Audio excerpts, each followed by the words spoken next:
Assalamualaikum warahmatullahi wabarakatuh. Perkenalkan, nama saya Andi Alisa dari Patanjengi, NIM 0122210, Prodi Ilmu Hukum Fakultas Hukum Universitas Andi Sudirman. Di sini saya akan menjelaskan tentang materi antropologi hukum. Yang pertama itu pengertian antropologi hukum.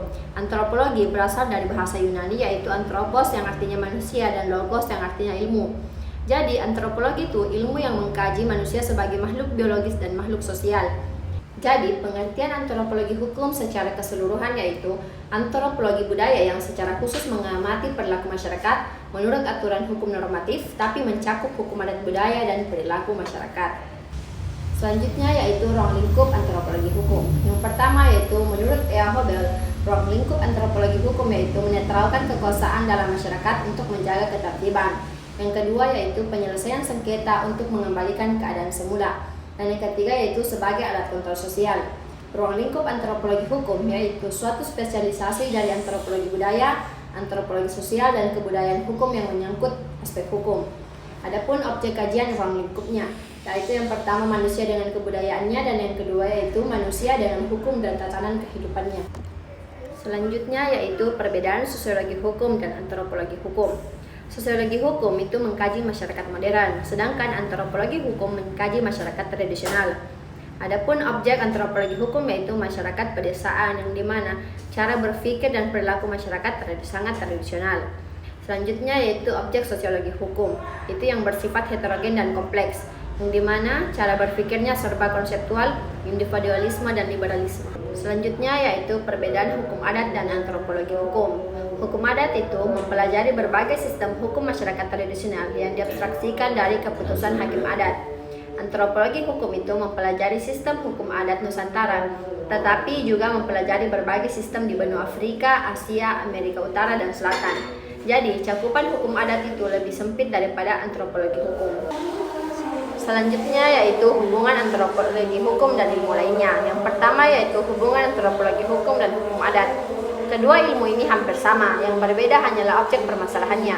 Antropologi hukum lebih luas karena perilaku manusia yang bermacam-macam, yang dipengaruhi oleh keadaan, waktu, dan tempatnya. Tapi dalam hukum adat lebih menekankan norma dan perilaku hukum adat yang harus ditaati. Yang kedua yaitu hubungan antropologi hukum dan religi.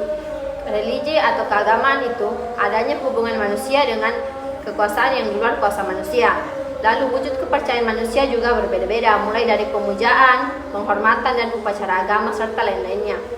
Jadi, fungsi antropologi hukum di sini yaitu sebagai sumber untuk memahami perilaku hukum masyarakat. Yang ketiga yaitu hubungan antropologi hukum dan psikologi sosial. Psikologi sosial mempelajari perilaku masyarakat, perilaku individu ke masyarakat, peranan pemimpin, dan lain-lainnya. Antropologi juga mempelajari perilaku manusia dengan penelitian kasus. Jadi, adanya ilmu psikologi sosial dapat sangat mempermudah studi antropologi hukum. Selanjutnya yaitu manfaat antropologi hukum. Manfaat antropologi hukum dapat dilihat dari kebutuhan teoritis, tetapi juga dapat dilihat dari segi kebutuhan praktis. Kebutuhan teoritis yaitu pembangunan ilmu pengetahuan dan peningkatan mutu berpikir.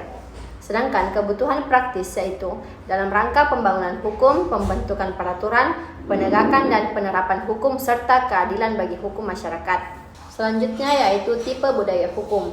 Tipe budaya hukum adalah tanggapan umum yang sama dari masyarakat tertentu terhadap gejala-gejala hukum yang menunjukkan pola pikir individu sebagai anggota masyarakat.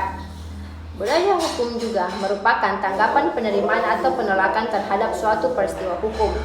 Adapun macam-macam tipe budaya hukum, yaitu yang pertama, masyarakat budaya politik, dan di mana cara berpikir masyarakat di sini masihlah sangat terbatas.